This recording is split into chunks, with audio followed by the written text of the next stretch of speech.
Hello students, તો ઉષ્માગતિશાસ્ત્રનો આ આપણો લાસ્ટ લેક્ચર છે. આ લેક્ચરમાં આપણે મુક્ત ઉર્જા પર આધારિત દાખલાઓની ચર્ચા કરીશું, એટલે ચેપ્ટર પૂરું થશે. પણ તે પહેલાં જો તમે સાયન્સ પ્લસ એપ ડાઉનલોડ ન કરી હોય તો પ્લીઝ ડાઉનલોડ કરી લો. એમાં તમને દરેક ચેપ્ટરના મટીરિયલ, અસાઇનમેન્ટ વગેરે મળી જશે. તો please download science plus app. એપની લિંક ડિસ્ક્રિપ્શનમાં તમને આપી છે અને ચેનલને સબસ્ક્રાઈબ કરી લો, બરાબર, અગાડીના અને પછાડીના વિડીયો જોવા માટે. ચાલો તો શરૂઆત કરીશું આપણે સૂત્રથી. આ ઉષ્માગતિશાસ્ત્રમાં મુક્ત ઉર્જા પર આધારિત બે જ સૂત્ર છે. એક છે ગિબ્સ હેલ્મ વોલ્ટેજ સમીકરણ. આ સમીકરણનું નામ છે એટલા માટે લખીએ છીએ. સૂત્ર છે ડેલ્ટા જી બરાબર delta H minus T delta S. અને બીજું તો ડેલ્ટા જી અને સંતુલન અચળાંક વચ્ચેનો સંબંધ યાદ કરો, 2.303 આર ટી લોગ કે. કે એટલે સંતુલન અચળાંક. તો આપણી પાસે બે જ સૂત્રો છે અને બે સૂત્રોનો ઉપયોગ કરીને પ્રક્રિયા જોવાના છે. એ તો તમને ખબર જ છે કે ડેલ્ટા જીનું મૂલ્ય ઋણ મળે તો પ્રક્રિયા આપમેળે થાય, ડેલ્ટા જીનું મૂલ્ય ધન મળે તો પ્રક્રિયા આપમેળે થશે નહીં. ચાલો ઉદાહરણ નંબર 6.11. 298 કેલ્વિન તાપમાન તમને આપી દીધું છે. O2 માંથી O3 એટલે કે ઓક્સિજનમાંથી ઓઝોન બનવાની ક્રિયાનું સમીકરણ આપેલું છે અને એના માટે આપણે ડેલ્ટા જીની ગણતરી કરવાની છે. તમને આ પરિવર્તન માટે સંતુલન અચળાંક કેપી હોય કે કેસી સંતુલન અચળાંક કહેવાય. આના પછીના ચેપ્ટરમાં તમે ડિટેલમાં શીખશો. તો સંતુલન અચળાંકનું મૂલ્ય આપેલું છે. તો વિચારો, સંતુલન અચળાંકનું મૂલ્ય આપેલું છે અને ડેલ્ટા જી શોધવા કે તો આ બેમાંથી કયું સૂત્ર વપરાય? આ જ વપરાય. તો આપણી પાસે સૂત્ર આવશે delta G is equal to minus 2.303 R T log K. આમાં તાપમાન 298 કેલ્વિન, કેપી 2.47 ઇન્ટુ 10⁻⁻29 અને આરની વેલ્યુ 8.314 જૂલ પ્રતિ કેલ્વિન પ્રતિ મોલ. આરની ઘણી બધી વેલ્યુ છે, તમે ચેપ્ટર નંબર 5માં શીખ્યા હશે, બરાબર. તો આરની ઘણી બધી વેલ્યુમાંથી ઉર્જા પર આધારિત એટલે કે કાર્ય ઉર્જા પર આધારિત વેલ્યુ જ આપણે લેવી પડે. ઓકે, નોર્મલી કેટલી વેલ્યુ છે એની 4 વેલ્યુ મૂળભૂત વેલ્યુ છે. ચાલો હવે તો કિંમત મૂકીએ. માઇનસ 2.303 માઇનસ 2.303 ગુણ્યા આરની વેલ્યુ 8.314 ગુણ્યા 298 ગુણ્યા લોગ શું આવશે? આ 2.47 ઇન્ટુ 10⁻⁻29. આ જે ગુણાકાર છે એ મોટે ભાગે યાદ જ રહી જવો જોઈએ, કારણ કે એ બધા માટે કોમન હોય છે. લગભગ આટલો થાય છે. હવે આપણે લોગ જોવાના, આનો અને આનો. આ બંનેનો લોગ અલગ અલગ જોવો પડે. લઘુગુણકનો નિયમ હોય કે જે ગુણાકારમાં હોય તો તેને તમે સરવાળા રૂપે લખી શકો, બરાબર. આ ગુણાકારમાં છે ને સરવાળા રૂપે ને બંનેનું અલગ અલગ લોગ જોવાનો હોય, બરાબર. હવે જરા જુઓ, આ જે ઘાતાંક હોય છે એ ઘાત અગાડી આવી શકે. જો -29 અગાડી આવે તો આ થઈ જવાના માઇનસ, પ્લસના માઇનસ, અને બચવાના કેટલા? log 10, ઘાતાંકનો નિયમ. હવે તમારે લોગ જોવાનો, બરાબર. આનો તમે લોગ જોશો તો આ લોગ આવશે 0.3427 અને -29. 10નો લોગ હંમેશા એક જ હોય છે, યાદ રાખજો. તો શું બચ્યું? 0.3427 -29. આમાંથી -29 માઇનસ બાદ કરો, માઇનસ જ જવાબ આવશે. જે આવશે તેને આની સાથે ગુણી કાઢો તો માઇનસ માઇનસ પ્લસ થશે અને આ કિંમત 163,227.5 જૂલ પ્રતિ મોલ આવે છે.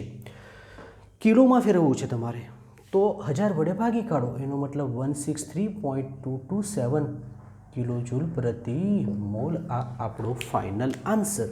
તો અહીં ડેલ્ટા જીની વેલ્યુ એટલી મળે છે. તો આ એક પદ યાદ રાખવા જેવું હતું કે ગુણાકારમાં હોય તો તેને અલગ કરવાનું, પછી આ ઘાતાંકવાળું પદ યાદ રાખવાનું છે. બાકી તો સૂત્ર જ છે, સિમ્પલ સૂત્રમાં કિંમત જ મૂકી છે. આરની કિંમત કઈ લેવાની હોય એ પણ થોડું યાદ રાખવું પડે. જ્યારે ઉર્જાની ગણતરી કરીએ ત્યારે આ કિંમત લેવાની હોય, અને જ્યારે દબાણ અને બારવાળું હોય ત્યારે પેલું 8.30314 × 10⁻² વાળું લેવાનું હોય. ચલો, ચેપ્ટર નંબર 5માં તમે એનો ડિટેલમાં અભ્યાસ કર્યો હશે. નેક્સ્ટ, નીચેની પ્રક્રિયા માટે 298 કેલ્વિન તાપમાને સંતુલન અચળાંકનું મૂલ્ય શોધો. એટલે અહીં આપણે કેનું મૂલ્ય શોધવાનું છે. તાપમાન તમને 298 કેલ્વિન આપેલું છે અને ડેલ્ટા જી પણ આપેલા છે. તો આ તો ફરી પાછું એ જ થઈ ગયું, કિલો જૂલ પ્રતિ મોલ. સાંભળો, ડેલ્ટા જીની વેલ્યુ કિલો જૂલ પ્રતિ મોલમાં આપેલી છે. હવે એને તમે જરા જૂલમાં જો કન્વર્ટ કરવું હોય તો 10⁻³ વડે શું કરવું પડે? ગુણવું પડે, કારણ કે કિલોમાંથી જૂલમાં આવવું હોય તો. હવે આવું શાના માટે કર્યું એ હું તમને સમજાવી રહીશ. ઓકે, ચાલો, આપણી પાસે સૂત્ર છે ડેલ્ટા જી બરાબર -2.303 RT log K. ચલો, કિંમત મૂકો. આની કિંમત આપણી પાસે છે -13.6 × 10⁻³ શા માટે મેં જૂલમાં લીધી એ તમને ખબર પડી જશે. હવે જૂલમાં લેવાનું કારણ એ છે કે મને આરની કિંમત એક જ ખબર છે હાલ પૂરતી, કઈ? 8.314 જૂલ પ્રતિ કેલ્વિન પ્રતિ મોલ. તો આ કિંમત જૂલમાં છે તો બીજી બી કિંમત જૂલમાં જ હોવી જોઈએ. નહીં તો મારે શું કરવું પડતે? જો આ કિંમત હું કિલો જૂલમાં લઉં તો મારે આરની કિંમતને કિલો જૂલમાં ફેરવવી પડતે. બરાબર?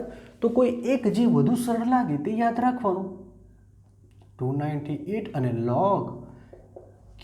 ચાલો, આ ગુણાકાર ફરી પાછો આટલો જ થશે, અને માઇનસ છે ને આ પણ માઇનસ છે, અને એ ગુણાકારને આની નીચે લઈ આવીએ તો જરાક જુઓ શું થવાનું. આ ગુણાકારને નીચે લઈ આવીએ તો બચવાના log K માઇનસ પ્લસ ઉપર 13.6 × 10⁻³ અને નીચે પેલો ગુણાકાર 5705.84 આસપાસ થશે. ક્લિયર? માઇનસ તો પ્લસ થઈ ગયા. 13.6 × આટલા કરો એટલે 13,600 જેવા થશે, અમુક સમથિંગ થશે. પછી તમે એને નાના વડે ભાગી દો એટલે તમારો જવાબ આવશે 2.3835 આસપાસ આવશે. હજુ સુધી આપણને log K મળ્યા છે, નહીં કે K. આપણે તો K શોધવાના. તો એનો મતલબ એ થયો કે મારે જો K જોઈતો હોય તો મારે log કાઢવું પડે, અને જેવું આપણે log કાઢીએ કે સામેની સંખ્યાનો શું જોવામાં આવે? Anti log. કારણ કે એન્ટી log લઈએ તો જ log નીકળે. log અને એન્ટી log એકબીજાની વિરુદ્ધ ક્રિયા છે, તો logને કાઢવા માટે મારે એન્ટી log લગાવવાનો. એટલે આને કાઢું, અહીંથી log નીકળી જાય, પણ અહીં આ કિંમતનો એન્ટી log જોવો પડે. હવે એન્ટી log કેવી રીતે જોવામાં આવે?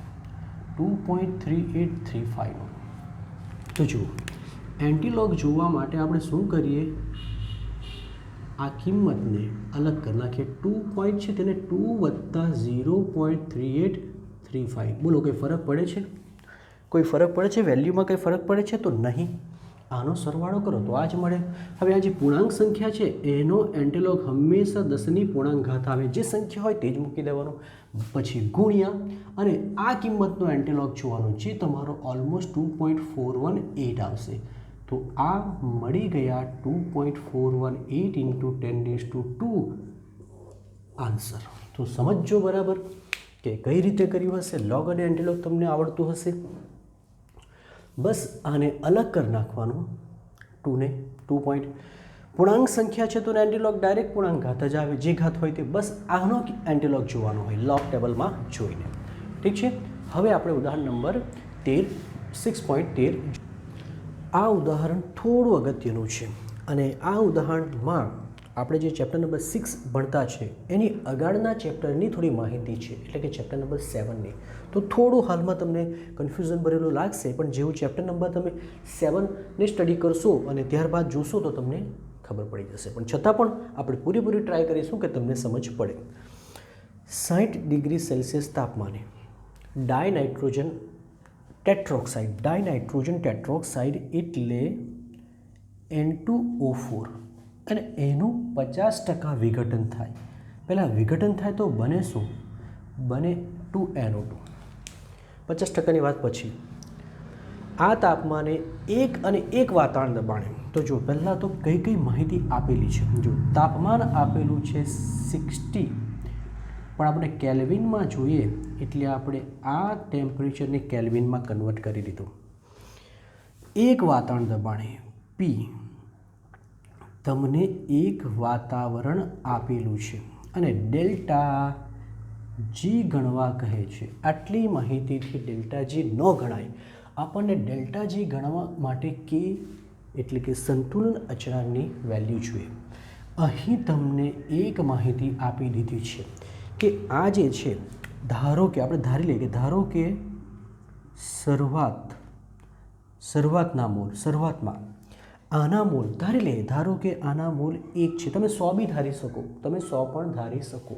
મેં જસ્ટ શરૂઆતના આના મોલ ધારી લીધા 1. પ્રક્રિયા શરૂઆત થઈ નથી, હજુ શરૂઆત જ છે, એટલે કે આ તો બન્યું પણ ન હશે, એટલે આના મોલ કેટલા હોવાના? 0. પછી કહે છે કે 50% વિઘટન થાય છે. તો જ્યારે સંતુલન પ્રાપ્ત થતું હશે ત્યારે એ માત્ર 50% વિઘટન પામે. હવે જરાક જુઓ, N2O4ના એક અણુમાંથી કેટલા અણુ મળે? 2 મળે.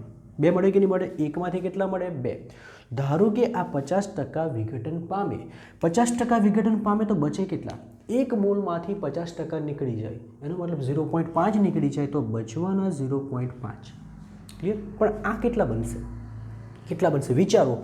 એક અણુમાંથી 2 બનતા હોય તો 0.5નું વિઘટન થાય તો આ કેટલા બને? 0.5 ગુણ્યા 2 એટલે કે 1 બનશે. તો આ ખૂબ અગત્યની માહિતી છે. આ ફક્ત ને ફક્ત આટલી માહિતી પરથી આપણે આટલું મેળવી દીધું. તો આપણને સંતુલને N2O4ના મોલ મળી ગયા, આપણને N2O2ના મોલ મળી ગયા, રાઈટ? અને આ બંનેનો પાત્રમાં બંનેનો સરવાળો કરું તો મને કુલ મોલ મળી જશે. કુલ મોલ હશે 0.5 વત્તા 1 એટલે કે 1.5. કારણ કે પાત્રમાં આ પણ હાજર છે ને આ પણ હાજર છે. તો આના પરથી હું આ બંનેના મોલ અંશ શોધી શકું. શું શોધી શકું? મોલ અંશ. ચલો જુઓ, N2O4ના મોલ અંશ. મોલ અંશ માટે આપણે કયો શબ્દ વાપરતા છે? X. ઓકે, સૂત્ર શું છે? ઘટકના મોલ ભાગ્યા કુલ મોલ. શીખ્યા હશે તમે. તે રીતે N2O માટે પણ શું આવશે? ઘટકના મોલ ભાગ્યા કુલ મોલ. આ જ સૂત્ર છે. હવે જુઓ, આના મોલ સંતુલન આના મોલ કેટલા છે? આર્યા. સંતુલન આના મોલ કેટલા છે? આર્યા. અને કુલ મોલ કેટલા થઈ ગયા? 1.5. તો મારે જો આનું શોધવું હોય તો 0.5 ને 1.5 વડે ભાગવાના અને આને મારે 1 ને 1.5 વડે ભાગવાના. આ કિંમત 0.333 આવશે અને આ કિંમત 0.666 આવશે. તો આપણને બંને વાયુઓના મોલ અંશ મળી ગયા. શું મળી ગયા? મોલ અંશ. હવે આપણે શોધવાનું છે ડેલ્ટા જી. ડેલ્ટા જી માટે જોઈએ સંતુલન અચળાંક. હવે આના માટે સંતુલન અચળાંકનું સૂત્ર શું બનશે? આ બંને વાયુ સ્થિતિમાં છે, બંને વાયુ સ્થિતિમાં છે, તો એનું સૂત્ર શું બનશે એવું તમે ચેપ્ટર નંબર 7 સંતુલનમાં શીખશો. હાલમાં આપણે એ સૂત્ર કેવી રીતે આવે એ હું તમને ટ્રાય કરીશ બતાવવાની. તો જુઓ કે જ્યારે આપણી પાસે આ સમીકરણ હોય, N2O4 ગેસમાંથી 2NO2 ગેસ, જો બંને ગેસ હોય તો આના માટે સંતુલન અચળાંકને વાયુ અવસ્થામાં હોવાથી કેપી લેવામાં આવે. જો દ્રાવણ હોતે તો કેસી લેતે. ચલો, કેપીનું સૂત્ર બને આનું આંશિક દબાણ, આનું આંશિક દબાણ NO2નું, પણ આગળ 2 હોવાથી એનો વર્ગ અને નીચે એટલે પહેલાં નિપજ આવે ને પછી પ્રક્રિયક આવે ને પ્રક્રિયકનું આંશિક દબાણ. તો આ સૂત્ર છે ભાઈ. આ સૂત્રમાં જો આ કિંમત હોય તો આપણે આ શોધી શકીએ. હવે આ કિંમત છે જ નથી તો કિંમત શોધવાના કઈ રીતે? તો એ સમજો કે એ લાવવા માટે તમારી પાસે એક સૂત્ર છે અને એ સૂત્ર તમે ચેપ્ટર નંબર 5માં શીખીને આવ્યા છે કે કોઈનું પણ આંશિક દબાણ, જેમ કે મારે PNO2નું આંશિક દબાણ હોય તો એના મોલ અંશ ગુણ્યા P ટોટલ. શીખ્યા કે નહીં શીખ્યા? એ જ રીતે મારે Pn2O4નું આંશિક દબાણ જોઈતું હોય તો એના મોલ અંશ ગુણ્યા P ટોટલ. શીખ્યા કે નહીં? શીખ્યા જ હશે. P ટોટલ ક્યાં છે તો જો ઓલરેડી કહી દીધેલું છે કે કુલ દબાણ એક વાતાવરણ છે તો આ કિંમત તો એક છે ને મોલ અંશ આપણે શીખી ગયા છે એટલે આ કિંમત મૂકીએ 0.666 ગુણ્યા 1, આ કિંમત મૂકીએ 0.33 ગુણ્યા 1. બરાબર, જવાબ તો 0.66 અને 0.33 જ આવે, પરંતુ ખબર તો પડવી જોઈએ ને કે કેવી રીતે આ આવ્યું. બરાબર, આટલા વાતાવરણ આવ્યું, આટલા શું આવ્યું? વાતાવરણ. તો હવે જો આપણને દબાણ મળી ગયું. આ દબાણને સમીકરણ 1માં મૂકતા સમીકરણ 1 પરથી બોલો Kp બરાબર સૂત્ર આમાં આ કઈ કિંમત આવશે? આ એટલે કે 0.666 નો વર્ગ. સમજો બરાબર. અને નીચે આવવાના 0.333. ઓકે, ચાલો. તો આ Kp, આ તમારા Kp થશે. બરાબર, આનો તમે ભાગાકાર કરશો, આનો વર્ગ કરશો, આનો ભાગાકાર કરશો તો 1.332 લગભગ 1.332 આવશે. તો આ મળી ગયા આપણા Kp. સમજો આ Kpની કિંમત છે. કોની કિંમત છે? Kpની. આટલું તો ખ્યાલ આવ્યું હશે ક્યાંથી ક્યાં ગયા. થોડી માહિતી હતી તેના પરથી ભેગું કરતાં આપણે અહીં સુધી પહોંચ્યા. આ સૂત્ર એ ચેપ્ટર નંબર 7માંથી મેળવ્યું છે, પણ આ બંને સૂત્ર એ ચેપ્ટર નંબર 5ના છે, એ તો ખ્યાલ છે. આમાં તમને કન્ફ્યુઝન થયું હશે કે ક્યાંથી આવ્યું, પણ મેં તમને યાદ કહ્યું કે ભાઈ જે વાયુરૂપ ઘટક છે તેનું દબાણ લીધું તો આનું દબાણ છે, અગાડી 2 મોલ છે તો એનો વર્ગ લેવાનો, અહીં એક જ હતા એટલે એના ઉપર કંઈ આવે નહીં. જો Kp મળી જાય તો પછી ડેલ્ટા G બરાબર -2.303 RT log Kp આવે કે નહીં? હવે તો કિંમત મૂકવાની રહે. -2.303 R 8.314. તાપમાન ત્યાં છે 333 ગુણ્યા log Kp. લોગની કિંમત 1.332. કિંમત -6375.9 આવશે અને આનો લોગ જોશો તો 0.1245 આવશે. આ ગુણાકાર કરશો તો 793.81 જૂલ પ્રતિ મોલ આવે અને કિલોમાં ફેરવો તો 1000 વડે ભાગો તો 0.793 કિલો જૂલ પ્રતિ મોલ. તો આમ ડેલ્ટા જીની વેલ્યુ કિલો જૂલમાં આટલી છે ને જૂલમાં આટલી છે. તો દાખલો થોડો મુશ્કેલ છે કારણ કે ઘણા બધા સૂત્રોનો ઉપયોગ કરેલો છે, પણ તમે થોડું ધ્યાનથી પ્રેક્ટિસ કરશો તો આવી જશે. આ સૂત્ર તો ખબર જ છે. મોલ અંશ શોધ્યા, આના મોલ અંશ શોધ્યા. કેમ મોલ અંશ શોધ્યા? તો તેની જરૂર નહીં પડી એટલા માટે શોધ્યા કારણ કે મારે આંશિક દબાણ જોઈતું હતું ને આંશિક દબાણનું સૂત્ર ઘટકના મોલ ગુણ્યા ઘટકના મોલ અંશ ગુણ્યા કુલ દબાણ હોય છે. ઓકે,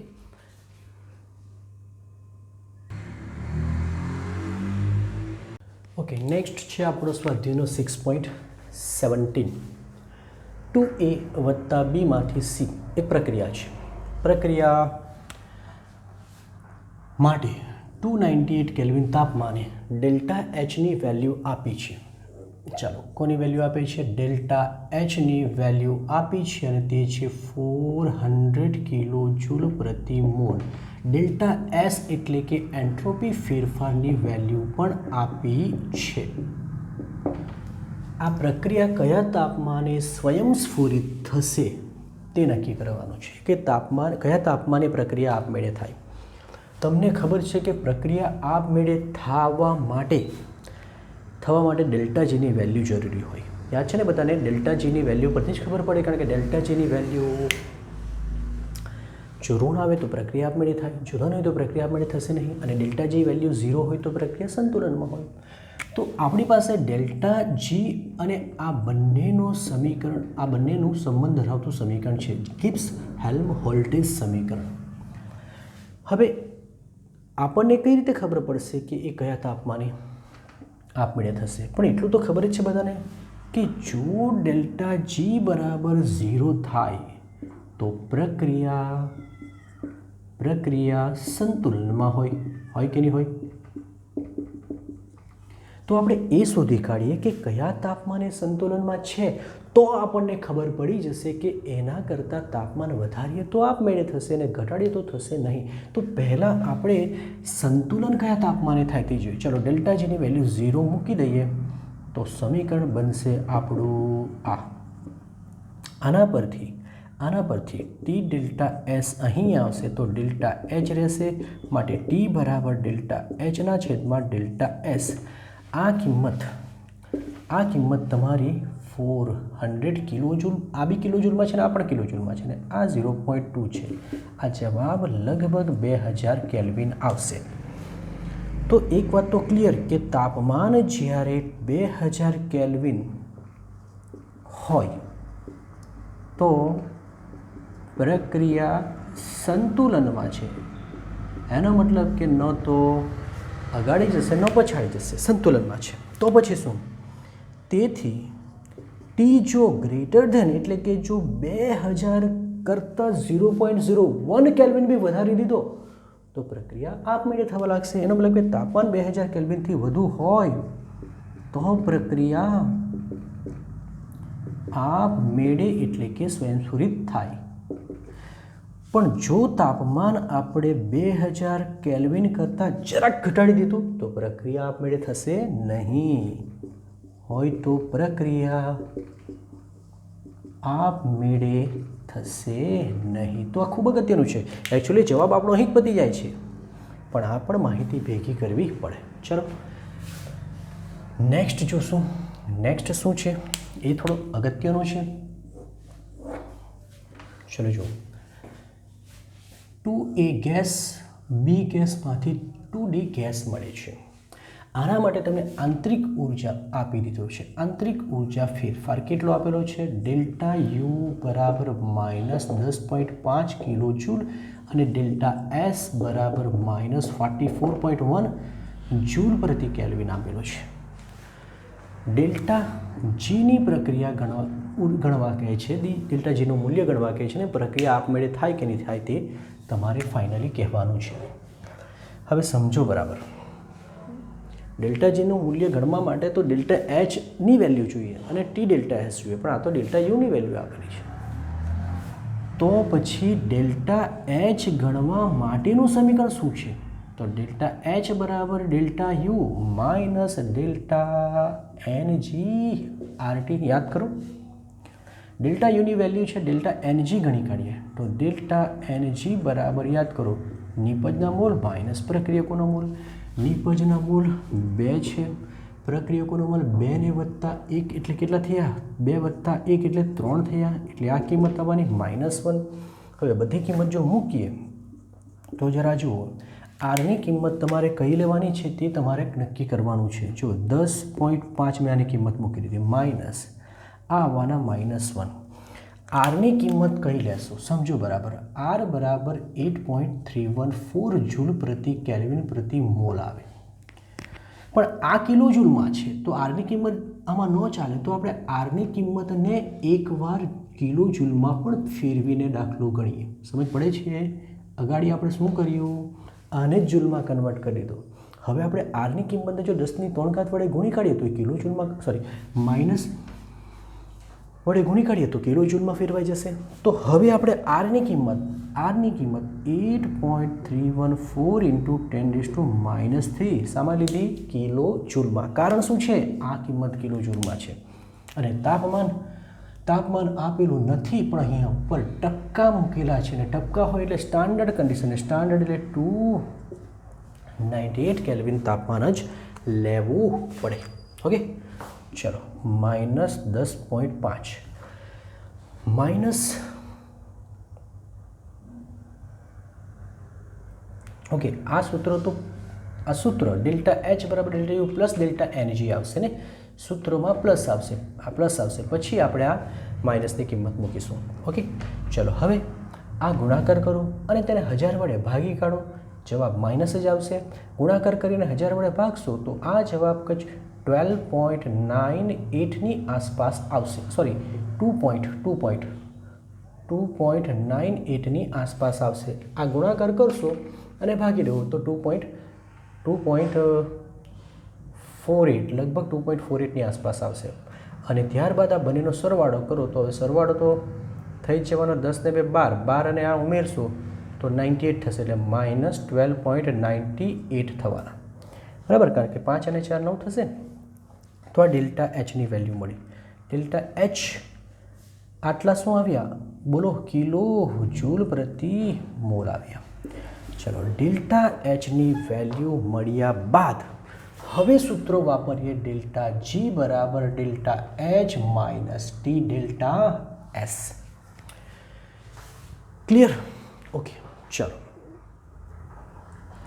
હવે બોલો આપણી પાસે ડેલ્ટા એચની કિંમત કેટલી છે -12.98 ટી કેટલા છે 298 પણ હવે ડેલ્ટા એસ કેટલા છે -44.1 જૂલ પ્રતિ કેલ્વિન અને આ કિંમત તો કિલો જૂલમાં છે તો શું કરીએ આને કિલોમાં કન્વર્ટ કરીએ એટલે કે -44.1 ઇન્ટુ 10⁻³ કરી દેશું તો જૂલમાંથી શામાં કન્વર્ટ થઈ ગયા કિલો જૂલમાં કન્વર્ટ થઈ ગયા માઇનસ પ્લસ જ થવાના આટલા ગુણ્યા આટલા કરો અને તેને 1000 વડે ભાગી દો તો 13.14ની આસપાસ આન્સર આવશે ચેક કરજો બરાબર આ તો આ કિંમત છે જ આ ગુણ્યા આ કરો અને 1000 વડે ભાગી દો લગભગ આની કિંમત આવશે હવે આનો સરવાળો 0.16 આવ્યો તો ફાઇનલી ડેલ્ટા જીનું મૂલ્ય +0.16 આવ્યા તો શું કહેશું આપમેળે થશે કે નહીં તો ના થાય ભાઈ અહીં ડેલ્ટા જી ધન મળે છે માટે પ્રક્રિયા